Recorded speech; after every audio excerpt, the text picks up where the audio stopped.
आज की खबर है बिहार के भोजपुर जिले की बिलौटी गांव की, जहां 17 जून 2026 को एक पुलिस एनकाउंटर में 28 साल के भरत भूषण तिवारी की मौत हो गई। आज हम कवर करेंगे भरत तिवारी कौन थे, घटना कैसे शुरू हुई, पुलिस का वर्जन क्या है, परिवार और चश्मदीदों का वर्जन क्या है, सरकार ने क्या कदम उठाया और सबसे जरूरी बात अभी क्या साबित हुआ है और क्या नहीं। अंत तक रुकिए क्योंकि डिटेल बाय डिटेल समझना जरूरी है। आइए जानते हैं भरत भूषण तिवारी कौन थे। Bharat Bhushan Tiwari BSc pass out थे और गवर्नमेंट जॉब की तैयारी कर रहे थे। जब गवर्नमेंट जॉब नहीं लगी तो उन्होंने सोशल सर्विस करनी स्टार्ट कर दी और जरूरतमंद लोगों की मदद करने लगे। भरत तिवारी उन लोगों में से जिन्होंने कोरोना वैक्सीन ट्रायल के लिए खुद के ऊपर ट्रायल करने के लिए कहा था। भरत तिवारी का कहना था कि जवरिया गांव के विलेज के असहाय और मजबूर लोगों को बसाने के लिए गड्ढे वाले स्थान पर मिट्टी डाली जाए और उन्हें बसाया जाए। इस कहानी की शुरुआत होती है एक फेसबुक का लाइव वीडियो, एक हाथ में हथियार लिए हुए आदमी और कुछ घंटों बाद उसकी मौत एक पुलिस एनकाउंटर में। लेकिन सवाल ये नहीं है कि वो मरा कैसे, सवाल ये है कि उसने सरेंडर किया था या नहीं।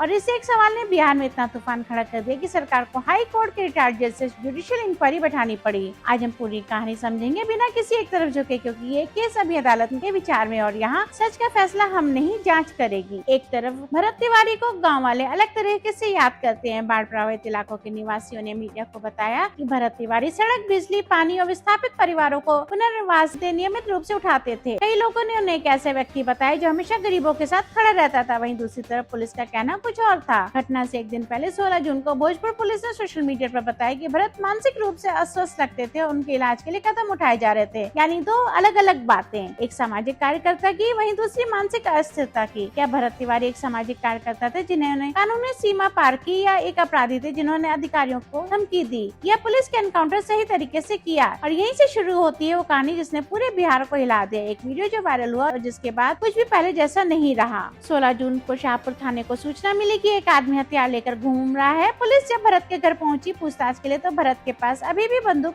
थी। उन्होंने पुलिस अधिकारियों से बात करते हुए फेसबुक और लाइव वीडियो डाला। इस लाइव वीडियो में भरत ने बिहार सरकार और प्रशासन पर आरोप लगाया कि उन्हें एनकाउंटर में मारने की कोशिश कर रहे हैं। उन्होंने दावा किया कि अधिकारी उनके खिलाफ कार्रवाई की योजना बना रहे हैं और सिस्टम के खिलाफ एक बड़ी लड़ाई की चेतावनी दी। ये बात ध्यान देने वाली है कि भरत ने खुद घटना से एक दिन पहले सार्वजनिक रूप से कहा था कि उन्हें डर है कि उनका एनकाउंटर कर दिया जाएगा। ये स्टेटमेंट अब जांच का केंद्रीय हिस्सा बन गया है। अब समझते हैं पुलिस की ऑफिशियल कहानी क्या है। भोजपुर पुलिस के मुताबिक भरत ने बार बार सरेंडर करने के अनुरोध के बावजूद फायरिंग जारी रखी। पुलिस का कहना है कि जब अधिकारी उनके करीब पहुंचे तो भरत ने सीधे उन पर गोली चलाई। इसके जवाब में अधिकारियों ने आत्मरक्षा में गोली चलाई, जिससे उनके पैर में गोली लगी। भरत को इलाज के लिए घटना के PMCH हॉस्पिटल ले जाया गया, जहाँ इलाज के दौरान उनकी मौत हो गई। पुलिस के वर्जन के अकॉर्डिंग अधिकारी एक ऑपरेशन चला रहे थे जब भरत भूषण तिवारी ने कथित तौर पर सिक्योरिटी पर्सन पर गोली चलाई। पुलिस का दावा है कि अधिकारियों ने आत्मरक्षा में और जनता की सुरक्षा के लिए जवाबी कार्रवाई की। यानी पुलिस का स्टैंड साफ है, सेल्फ डिफेंस में हुई कार्रवाई एक आर्म्ड थ्रेट के अगेंस्ट है। लेकिन अब दूसरा पक्ष भी सुनते हैं जो इस केस को इतना विवादास्पद बनाता है। परिवार ने गंभीर आरोप लगाए हैं, ये दावा करते हुए कि भरत को सिर्फ तब गोली मारी गई जब वो पहले ही सरेंडर कर चुके थे। इस केस के केंद्र में एक वायरल फेसबुक लाइव वीडियो है जो दिखाता है कि तिवारी सरेंडर कर रहे हैं और इसके बावजूद कथित तौर पर पुलिस ने उन्हें 4-5 गोलियां मारी हैं। एक चश्मदीद के मुताबिक भरत ने अपना हथियार पहले ही फेंक दिया था जब पुलिस ने उन्हें पकड़ा। गवाह का दावा है कि पुलिस उन्हें कुछ दूरी तक ले गई और फिर गोली चलाई और भरत को कई गोलियां मारी गई हैं। घटना के बाद का गुस्सा देखते हैं। 18 जून को परिवार और गांव वालों का गुस्सा फूट पड़ा। प्रोटेस्टर्स ने शव को आरा बक्सर 4 लेन हाईवे पर रखा और करीब 4 घंटे तक नेशनल हाईवे 922 को ब्लॉक कर दिया। प्रोटेस्ट वायलेंट हो गया। पुलिस को क्राउड हटाने के लिए लाठीचार्ज करना पड़ा। ये दोनों वर्जन, पुलिस का आत्मरक्षा और परिवार का सरेंडर के बाद हत्या, सीधे सीधे एक दूसरे के अगेंस्ट खड़े हैं और यही गैप है जिसे जुडिशियल इंक्वायरी भरेगी।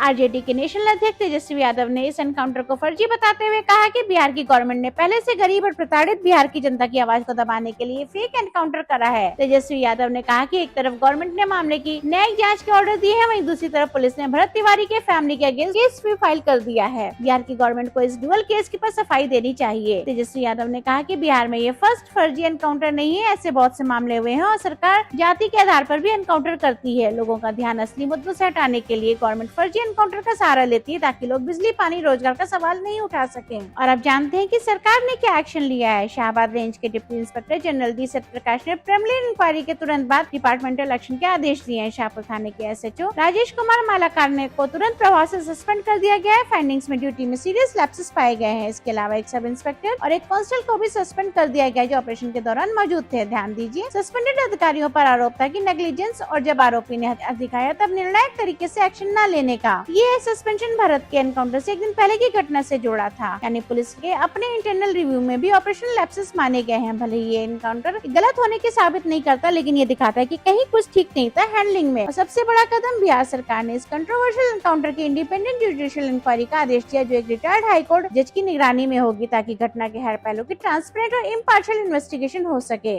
बिहार के चीफ मिनिस्टर सम्राट चौधरी ने खुद ट्विटर पर पोस्ट करके इसकी पुष्टि की है। इस केस में राजनीतिक आवाजें भी उठी हैं और ये भी पार्टी लाइंस के अंदर ही मतभेद दिखा रहा है। यूनियन मिनिस्टर अश्विनी चौबे ने कहा कि अगर हथियार सरेंडर करने के बाद उनका एनकाउंटर किया तो ये पूरी तरह से गलत और इनह्यूमन है। एक्शन हमेशा लीगल लिमिट्स के अंदर होना चाहिए। इस केस के दोषियों को सख्त सजा मिलनी चाहिए। वहीं बिहार के एजुकेशन मिनिस्टर मिथिलेश तिवारी ने प्रॉपर इन्वेस्टिगेशन की मांग की और सवाल उठाया कि अगर पुलिस ने एक दिन पहले ही कहा था कि वो मानसिक रूप से अस्वस्थ है, तो ऑपरेशन कैसे हैंडल किया गया। ये बताता है कि सिर्फ अपोजिशन वर्सेस गवर्नमेंट का मुद्दा नहीं है, खुद सत्ता पक्ष के अंदर सवाल उठ रहे हैं। यही वजह है कि केस सिर्फ एक लोकल इंसिडेंट नहीं रहा, ये बिहार की पॉलिसिंग व्यवस्था पर भी एक बड़ा सवालिया निशान बन गया है। और सबसे जरूरी हिस्सा, ऑनेस्ट विश्लेषण, क्योंकि वायरल वीडियोस और इमोशंस में सच कहीं खो जाता है, जो साबित है कि भरत तिवारी की मौत एक पुलिस एनकाउंटर में हुई। 4 पुलिसकर्मी सस्पेंड हुए हैं। जुडिशियल इंक्वायरी का आदेश दिया गया है। जो विवादित है, क्या भारत ने सरेंडर किया था या फायरिंग जारी रखी थी, क्या उन्हें क्लोज रेंज में गोली मारी गई या सेल्फ डिफेंस में, क्या वो जेन्युइनली मानसिक रूप से अस्वस्थ थे या नहीं, एक नैरेटिव था ये सिर्फ। इस इंक्वायरी का निष्कर्ष सिर्फ ये तय नहीं करेगा कि बिलौटी गांव में क्या हुआ, बल्कि ये इंडिया में पॉलिसिंग स्टैंडर्ड्स और इंस्टीट्यूशनल अकाउंटेबिलिटी की एक बड़ी बहस में भी योगदान दे सकता है। जो भी चैनल या व्यक्ति इस स्टेज पर 100% फर्जी एनकाउंटर या 100% जस्टिफाइड एक्शन का दावा कर रहे हैं, वो जांच से पहले फैसला सुना रहे हैं। और एक रेस्पॉन्सिबल रिव्यूअर के तौर पर हमें पेशेंस रखना होगा जब तक एविडेंस सामने नहीं आ जाता है। तो ये केस सिर्फ बिहार की खबर नहीं है, इसके वाइडर इम्प्लीकेशंस है। पुलिस की अकाउंटेबिलिटी बनती है। अगर एनकाउंटर में लैप्सेस साबित होते हैं तो ये एनकाउंटर प्रोटोकॉल्स पर देश भर में बहस छेड़ेगा। वहीं सोशल मीडिया की भूमिका भी है कि ये केस दिखाता है कि वायरल वीडियो आज भी किसी घटना की नैरेटिव बदल सकते हैं, दोनों डायरेक्शंस में। वहीं मेंटल हेल्थ वर्सेस क्रिमिनलाइजेशन, अगर भारत सच में मानसिक तौर पर अस्वस्थ है तो सवाल ये उठता है कि ऐसे केसेस में पुलिस की ट्रेनिंग कैसी होनी चाहिए थी। भरत तिवारी ने अपनी अंतिम विश में कहा था कि उनकी मृत्यु के बाद उनके शरीर को सेना को दान कर दिया जाए, क्योंकि सबसे पहले उनके शरीर पर भारतीय सेना का हक है। भरत तिवारी को पूर्ण षड्यंत्र के साथ मारा गया है। कई लोग कह रहे हैं कि ये तिवारी की मौत हुई है इसलिए इतना हंगामा हो रहा है। तो आपको बता दें कि भरत तिवारी गरीब लोगों की हक की बात करते थे। वो सभी समाज के वर्गों के लिए अपनी आवाज उठाते थे, सभी गरीबों के लिए बात करते थे जहाँ पर एजुकेशन, इलेक्ट्रिसिटी या वाटर फैसिलिटी नहीं अवेलेबल होती है। और ये समस्या हर स्मॉल शहर या गाँव में होती है। हर गाँव या छोटे शहर में हर जाति, धर्म या धर्म विशेष के लोग रहते हैं। इसलिए हमारी रिक्वेस्ट है कि आप लोग सच को सच न बोल सके तो एटलीस्ट उसको झूठ न बोलें। आज का वर्डिक्ट है, भरत तिवारी की मौत एक कॉम्प्लेक्स और अभी अनसुलझा मामला है। पुलिस का वर्जन है, परिवार का वर्जन है और सच कहीं जांच के निष्कर्ष में मिलेगा। हम जुडिशियल इंक्वायरी की रिपोर्ट आते ही इस केस पर अपडेट लाएंगे। आपकी क्या राय है? अपनी राय हमें कमेंट में जरूर बताइएगा। Thank you for watching till now. Please like, share, subscribe for more genuine news.